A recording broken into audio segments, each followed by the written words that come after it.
Bu videoda 2026-yilda traderlar qilish kerak bo'lgan ishlar va qilmasligi kerak bo'lgan ishlarni ham nazariy, ham amaliy tarzda tushuntirib beraman.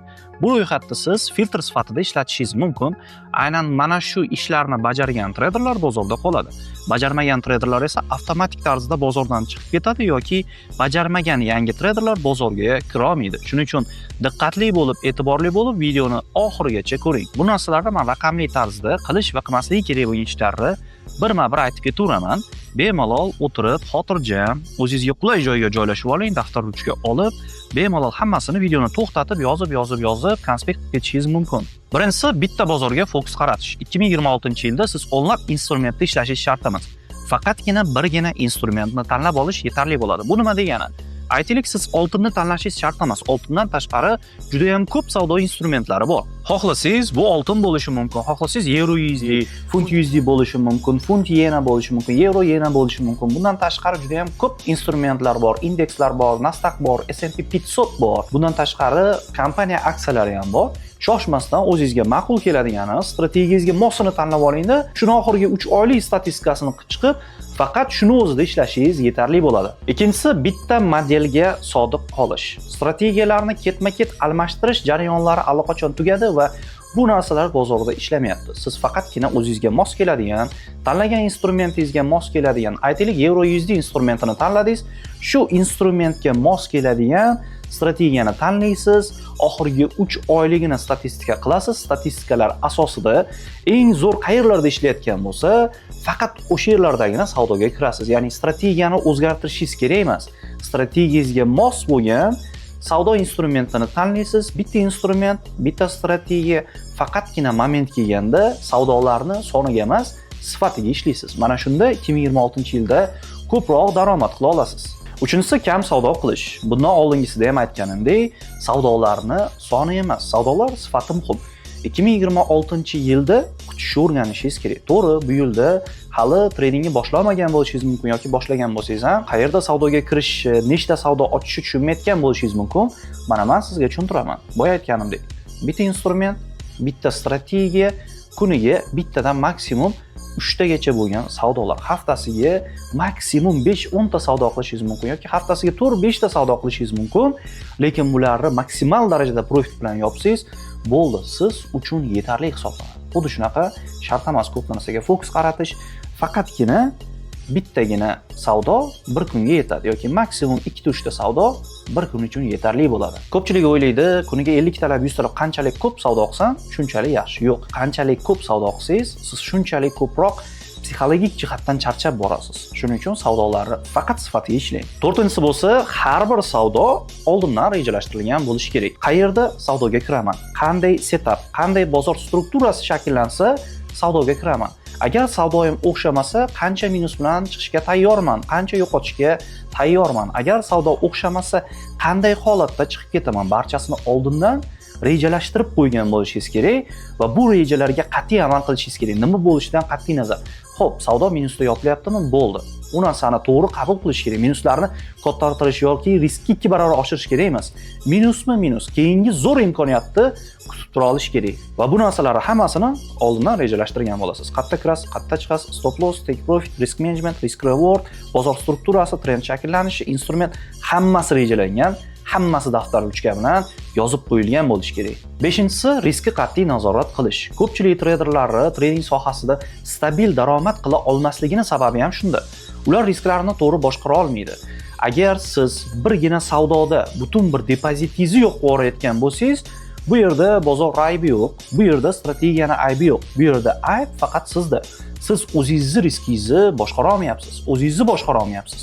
O'zini boshqara olmagan trader, riskini boshqara olmagan trader har qanday eng zo'r strategiyani o'rganishiga qaramasdan, psixologiyasini zo'r deb o'ylashiga qaramasdan, riskini to'g'ri boshqarmasa, u trader uzoqqa bora olmaydi va riskini to'g'ri boshqara olmayotgan trader, birgina yoki bir nechta savdoda butun depozitini yo'qotib yuborayotgan trader aslida psixologik barqaror trader emas. Chunki qachonki psixologiya joyida bo'lsa, o'sha inson tinch, xotirjam, kerakli moment kelishini, shakllanishini kutadi va mana shu moment shakllanganda belgilangan riskdan chiqmagan holatda savdo qiladi. Aytaylik, $1000 depozitingiz bor, shu $1000 1% risk qilasiz, ya'ni $10 risk qilasiz, bo'ldi. Har qanaqa holat, har qanaqa vaziyatda oltin instrumentida aytaylik bitta zo'r moment shakllandi, shu yerga faqat $10 risk qilasiz, bo'ldi. Yo o'xshasa $30-40 topasiz, o'xshamasa atiga $10 yo'qotasiz, bo'ldi.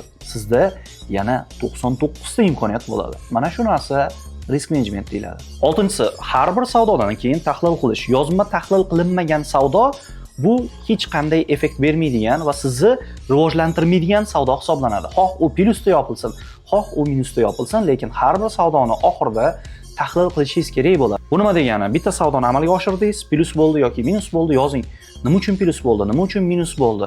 Siz savdo ochayotgan paytingizda nima sababdan savdo ochgandingiz? Strategiyaga amal qilibmi, bozor yo'nalishidami yoki shunchaki savdo ochishni xohlaganingiz uchun ochganmidingiz? Agar shunchaki xohlaganingiz uchun ochib turib, shunchaki savdo o'xshab qolgan bo'lsa, bu keyingi safar ham o'xshaydi degani emas. Siz o'zingizni xatolaringizni bilishingiz va mana shu xatolar ustida tinimsiz ishlashingiz kerak. Shundagina rivojlanib, professional va stabil treyderga aylanasiz. 7-chi, eng muhimlaridan biri psixologiyani birinchi o'ringa qo'yish. Ko'pchilik insonlar o'ylaydi, riskni zo'r qilsam bo'ldi, zo'r tochkasida kirsam bo'ldi yoki strategiyani zo'r bilsam bo'ldi. To'g'ri, hamma strategiyani biladi. Har qanaqa strategiyani o'rgatish uchun atiga 3 oy yetarli. Lekin psixologiyaga kelsak, psixologiya bu o'rgatiladigan narsa emas. Psixologiya bu o'rganiladigan narsa. Ya'ni o'zini xatolaridan, kamchiliklaridan, atrofdagi treyderlarning xato kamchiliklaridan kelib chiqib, o'z qoidalarini, ichki tartiblarini o'rnatgan insongina psixologik jihatdan barqaror va bunday insonlar stabil daromad qila oladi. Shuning uchun 2026-yilda bor fokusingizni psixologiyaga qarating, boshidan to'g'ri shakllantiring. Birdaniga 10 ming, 20 ming yoki 100 ming dollar topaman emas, xo'p, bir marta 100 ming dollar topdingiz, keyinchi? Keyin nima bo'ladi? Keyin bozordan chiqib ketasizmi yoki uni yana minus qilib qo'yasizmi? Nima qilasiz?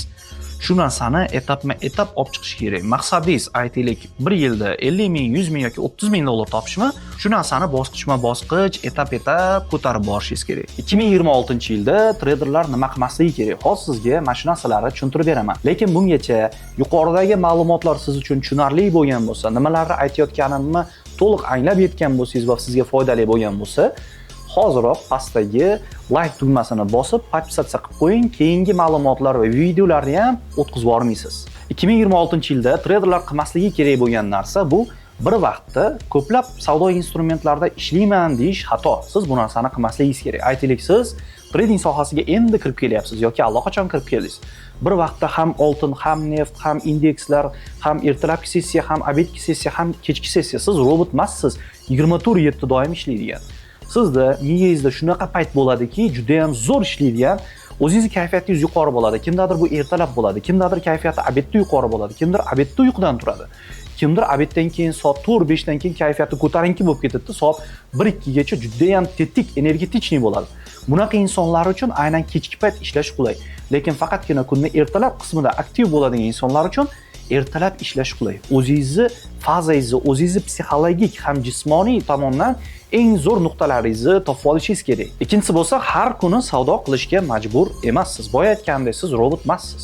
Va har kuni savdo qildi degani yoki har kuni kompyuter qarshisida o'tiradigan treyder bu stabil treyder degani emas.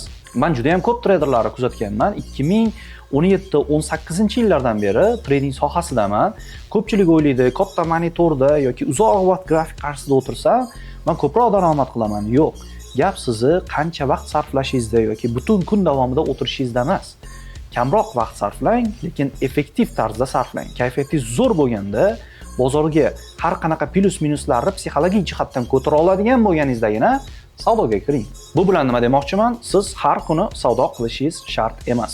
Bozorda 5 kun savdo kuni bo'ladigan bo'lsa, har hafta mana shu 5 kundan atiga 2 yoki 3 kun savdo qilishingiz yetarli. Muhimi, kunni daromad bilan yopishga harakat qiling, haftani daromad bilan yopishga va oyni daromad bilan yopishga harakat qiling. Uchinchisi, signalga ishonib ishlamaslik. Siz boshqa insonlarni signalga ishonib qolmasligingiz kerak. To'g'ri, men o'zimning kurslarimda ham o'quvchilarim uchun qo'shimcha tarzda signal kanallariga dostуп beraman va bu signallar orqali birinchi daromadlarini o'sha kursni 3 oylik bosqichini o'zidagina ishlashni boshlashadi. Lekin bu bilan men faqatgina signal kanal bilan ishlang demayman. Signal kanal faqatgina real traderlar qanaqa savdo qilayotganligini, bozor strukturasi qanaqa shakllanishini bilishingiz va kursni birinchi oylarida daromadga chiqishingiz uchun kerak bo'ladi. Lekin siz bu narsaga to'liq ishonib qolishingiz kerak emas. Doimo maqsad qiling, o'zingiz mustaqil tarzda o'zingizga signallar yaratasiz va o'sha signallaringiz asosida ishlaysiz.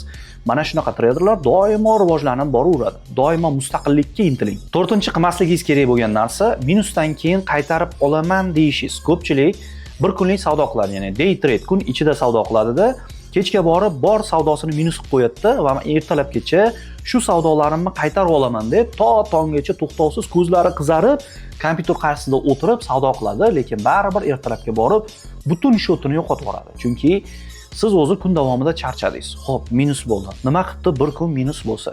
Nima qilibdi bir kun minus bo'lsa? Sizda butun boshli 30 kun turibdi. O'shani bir kuni minus bilan yopilsa, bu juda ham vahimali narsa emas. Sizda har hafta 5 ta savdo kuni bor. Mana shu 5 ta savdo kunida aytaylik 5 kun savdo qilsangiz ham, shundan 2 tasi minus bo'lishiga tayyor turing. Atiga 3 tasi plus bo'lsa, risk management, money management to'g'ri qo'ysangiz, siz baribir oylik hisobda daromadda chiqasiz.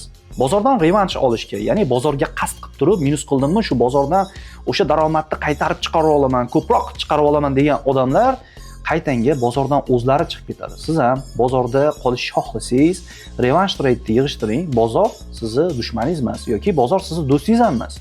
Bozor sizda shakllanayotgan strukturalarni ko'rsatadi sizga. Siz o'sha bozor qoidalari bo'yicha strukturalarga asoslanib savdo qilasiz. Har qanaqa biznesda orada minuschalar bo'ladi, lekin mana shu minuslarni qottartirmasdan katta plyuslarni olishingiz uchun o'zingizni psixologiyangizni tartibga solib olishingiz kerak. 5-si, qoidalarni o'zgartirmasligingiz kerak bo'ladi. Bu nima degani? Aytaylik, siz o'zingiz uchun 4 ta 5 ta qoida qo'ydingiz. Faqatgina o'suvchi trendda savdo qilaman. Faqatgina kuchli key levellarga kelgandagina savdo qilaman. Faqatgina reaksiyalar bilan savdo qilaman. Faqatgina yangilikda yoki umuman yangilikda savdo qilmayman dedingizmi? Shu qoidalarni buzmasligingiz kerak. Agar siz qoidani bir marta buzdingizmi, keyingi safar ham buzasiz. To'g'ri, qoidani buzganingizda siz yuqori daromad olishingiz mumkin, lekin keyingilari sizni umuman shotingizni silib qo'yishi mumkin. Shuning uchun aniq qoida qo'ydingizmi? Nima bo'lishidan qat'iy nazar, juda ham katta moment bo'lib ko'rinishidan qat'iy nazar, juda ham chidamasdan shu trade qilmasam bo'lmaydi desangiz ham, shu narsani qilmasligingiz kerak bo'ladi. O'shandagina stabillikka erishasiz. 6-si, yil oxirida va yil boshida shoshilmaslik. Mana 2025-yil oxiri va 2026-yilda boshi bo'ladigan bo'lsa, siz nima qilishingiz kerak? Shoshmasligingiz kerak. Har yilda, yangi yildan keyin bozor sustlashadi. Nimaga? Chunki juda ham ko'p davlatlarda bayramlar bo'ladi. Va bayramlar tugagandan keyin sekin-asta har bir davlat o'zini butun bir yillik rejalarini amalga oshirishni boshlaydi, yoki bozorga ob'yom kirishni boshlaydi, yoki bozordan ob'yom chiqishni boshlaydi, yoki strukturalar o'zgarishni boshlaydi. Shunaqa holatda ehtiyotkor bo'lishingiz kerak. Yil oxirida ham xuddi shunaqa butun yilli otchotlari chiqadi, butun faslli, kvartallar otchotlari chiqadi yoki kompaniyalar hisobotlari chiqadi. Shunaqa paytda ham ehtiyotkor bo'lib savdo qilishingiz kerak. 7-si, emotsiyalar bilan qaror qabul qilmaslik. G'azab, qo'rquv, ochko'zlik yoki sabrsizlik bilan savdo qilmasligingiz kerak. Agar siz g'azablanadigan bo'lsangiz, bozorga nisbatan revansh qilaman deb katta lot ochib, o'zingizni shotingizni yo'qotib yuborishingiz mumkin. Sabrsizlik qiladigan bo'lsangiz, noto'g'ri joyda, noto'g'ri momentda erta kirib qo'yib turib, juda ham zo'r momentda o'tkazib yuborishingiz mumkin bo'ladi. Agar ochko'zlik qiladigan bo'lsangiz, juda ham zo'r joyda daromad bo'lib turibdi, $500, $1000, o'sha narsani to'xtatib yetishingiz mumkin. Shuni to'xtatib, shuni yetishga bersangiz, 1 minut ichida sizni kartangizda bo'ladi. Lekin bu narsa sizga kamlik qilib, 5000 qilaman, 10000 qilaman deb o'sha bor $500, $1000 ham yo'qotib qo'yishingiz mumkin. Shuning uchun ham emotsiyalarga berilmasdan stabil tarzda savdo qiling. Muhimi har qanaqa biznesda stabillik. Stabillik nima degani? Bir xil joyda qolish degani emas. Doimo stabil tarzda o'sib borish degani. Xulosa qilib aytadigan bo'lsam, 2026-yilda faqatgina intizomli traderlar yutadi. Rejasiz traderlar esa bu sohaga yo kirolmaydi, yo bozordan chiqib ketadi. Agar siz intizomli tarzda, rejali tarzda ishlashni xohlasangiz va bozor strukturasi, Wall Street strategiyasi, qayerda savdoga kirish, qayerda savdodan chiqish, bular bo'yicha to'liq informatsiyalarga ega bo'lishni xohlasangiz, men pastda hozir link qoldirganman. mana shu Google forma deb yozib qo'yilgan o'sha Google formani ustiga bosib, ma'lumotlaringizni qoldirib, Wall Street strategiyasini chuqur o'rganishingiz mumkin bo'ladi. Hozir men yuqorida aytgan narsalarim bu umumiy holatda savdo psixologiyasi, savdo strukturalari bozorga moslashishi bildiradi. Lekin bundan tashqari, yuqorida aytganimdek, Wall Street strategiyasini o'rganish, qayerda savdoga kirasiz, qayerda savdodan chiqasiz, bozor strukturasi, trendlar qanaqa shakllanadi, dinamika trend, statik trend, bundan tashqari key levelga nisbatan reaksiyalar, juda ham ko'p strategiyalar bor. Mana shu strategiyalarni o'rganibgina siz stabil daromadga chiqishingiz mumkin. Bundan tashqari, men o'zimning kurslarimda savdo psixologiyasi, qayerda kirish kerak, qayerda chiqish kerak, o'quvchilarimga nima qilish kerak va nima qilmaslik kerakligini hammasini men kurs ichida tushuntiraman. Bundan tashqari, har hafta 2 marta shaxsan o'zim bilan jonli efir bo'lib o'tadi. Kurs bo'yicha, kursi ichidagi ma'lumotlar bo'yicha qanaqa savollaringiz bo'lsa, to'g'ridan-to'g'ri shaxsan o'zimga jonli darsda berish imkoniyatiga va o'sha savollaringizga javob olish imkoniyatiga ega bo'lishingiz mumkin bo'ladi. Bundan tashqari har hafta 2 marta jonli darslar bo'lib o'tadi. Bu jonli darslarni o'quvchilarim bilan shaxsan o'zim olib boraman. Jonli dars formati, men o'zim yozgan kitoblar, bundan tashqari o'zim ishlab chiqqan 50 talik video darslar, butun to'plam, ya'ni kurs to'plam bo'yicha qanaqa savollaringiz bo'lsa, o'sha haftadagi 2 ta jonli darsda berish va to'g'ridan-to'g'ri jonli darsni o'zida ham nazariy, ham amaliy jihatdan savollaringizga javob olish imkoniyatingiz bo'ladi. Bularning hammasini bo'lsa, men o'zimni shaxsiy kursimga kiritganman. Bu kurs bo'yicha to'liq ma'lumot olmoqchi bo'lsangiz, trading sohasini 2026-yilda o'rganib, moliyaviy mustaqillikka erishmoqchi bo'lsangiz yoki oz bo'lsa-da o'zingizni daromadingizni oshirmoqchi bo'lsangiz, men pastda Google forma deb qoldirganman. Boya aytganimdek, o'shaning ustiga bosib, ma'lumotlaringizni qoldiring. Kompaniya menejerlari siz bilan bog'lanib, to'liq informatsiya beradi. Ma'qul kelsa bemalol olib, o'qib o'rganishingiz mumkin. Keyingi video darslarimiz qaysi mavzuda bo'lishini xohlaysiz? Hozir pastda kommentariyada yozib qoldiring. Juda ham ko'p tanlangan mavzular bo'yicha men keyingi video darslarni darslik formatida mana shu YouTube kanalimga joylab boraman.